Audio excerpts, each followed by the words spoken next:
আমি যখন শুরু করেছিলাম হচ্ছে ব্যবসাটা, তখন আমি 5,000 টাকা দিয়ে ব্যবসাটা শুরু করেছিলাম। আমি 1 সপ্তাহের ভিতরে এই 5,000 টাকা এখান থেকে আমি হচ্ছে উঠাই নিয়েছি। আর নতুন যারা বিজনেস শুরু করতে চায় কি কি লাগে আজকে টোটালি আমাদেরকে বলবেন, ঠিক আছে ভাই?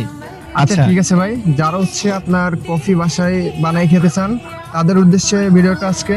আর বিশেষ করে যারা হচ্ছে এই ব্যবসা করতে চান বিভিন্ন জেলায়, তাদের জন্য আজকের এই ভিডিওটা থাকবে।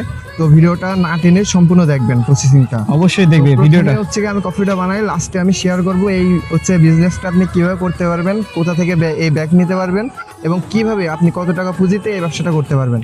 তো হচ্ছে না টেনে সবাই ভিডিওটা দেখতে থাকেন। প্রথমে হচ্ছে এই যে কফি মেড, আপনি কফি মেড কিংবা হচ্ছে দুধ পাউডার মিল্ক ইউজ করতে পারেন। পরিমাণ 1 কাপ। এই যে এই কাপটা হচ্ছে আপনার 100 ml। 100 ml কাপের জন্য আপনার হচ্ছে এই যে একটা চামচ, এই চামচ হচ্ছে 1 চামচ, এই 2 চামচ, 2 চামচ দুধ দিবেন। তারপর হচ্ছে কফি, আমি হচ্ছে ইউজ করি নেসলে অরিজিনাল কফিটা। এটা হচ্ছে বাজার থেকে আপনার 200 গ্রাম কফি পাওয়া যায় 950 টাকা। এটা আপনি বাজার থেকে কিনে নেবেন। কফি হচ্ছে 1 কাপ কফিতে হচ্ছে আপনার এই যে এই পরিমাণ কফি দিবেন। কফিটা হচ্ছে বেশি দিলে আপনার হচ্ছে ভালো লাগবে না, কম দিলেও ভালো লাগবে না। হচ্ছে এই পরিমাণ কফি দিবেন, কফিটা হচ্ছে স্বাদ আসবে ভালো। কফি দিলাম। এবার হচ্ছে কফিতে চিনি দেবেন পরিমাণ মতো। যে চিনি কম খায় কাস্টমারের কাছে জিজ্ঞেস করে নেন। আর যারা বাসায় হচ্ছে কফি বানাইতে চান তারা হচ্ছে পরিমাণ মতো কফিটা দিয়ে নেবেন, সরি হচ্ছে চিনিটা দিয়ে নেবেন। পরিমাণ মতো চিনি দেওয়ার পরে হচ্ছে এবার আপনি পানি দিবেন। পানি দেওয়ার পরে এটা হচ্ছে মিক্সার।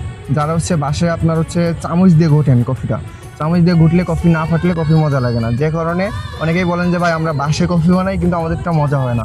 তো মজা করতে হলে এই মিক্সার একটা বাজার থেকে কিনে নেবেন। সুন্দর করে কফিটা মিক্সিং করলে কফিটা হচ্ছে দুধ চিনি তারপরে আপনার কফি এগুলো মিক্স হওয়ার পরে কফিটা খাইতে ভালো লাগবে।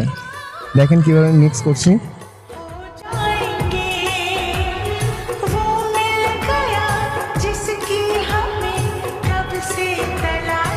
সুন্দর করে মিক্সিং হয়ে গেলে মানে অল্প পানি দিয়ে প্রথমে আমরা মিক্স করে নিই। বেশি পানি দিলে কফিটা হচ্ছে আপনার পাঞ্চে হয়ে যায়। যে কারণে আপনারা বাসায় যখন বানাবেন বেশি পানি দিবেন না, অল্প পানি দিয়ে কফিটা মিক্সিং করে নেবেন। মিক্স করার শেষে আপনারা তারপরে কফিতে হচ্ছে পর্যাপ্ত পরিমাণ পানি দিবেন। এই যে দেখেন কফিটা হচ্ছে কেমন ঘন হয়েছে। কফিটা পরিমাণ মতো দিলে কফি ঘন হবে, তেমন হচ্ছে স্বাদ লাগবে। আপনার হচ্ছে পরিমাণ মতো ঠিক করে কফিটা মিক্স। ভাই কফি কি এখন তৈরি হয়ে গেছে? এটা টোটাল কফি তৈরি শেষ। এবার আমরা কি করি, এটা হচ্ছে এর ভিতরে আমরা চকলেট সিরাপ রাখি। আচ্ছা, চকলেট সিরাপটা দিলে কফিতে একটা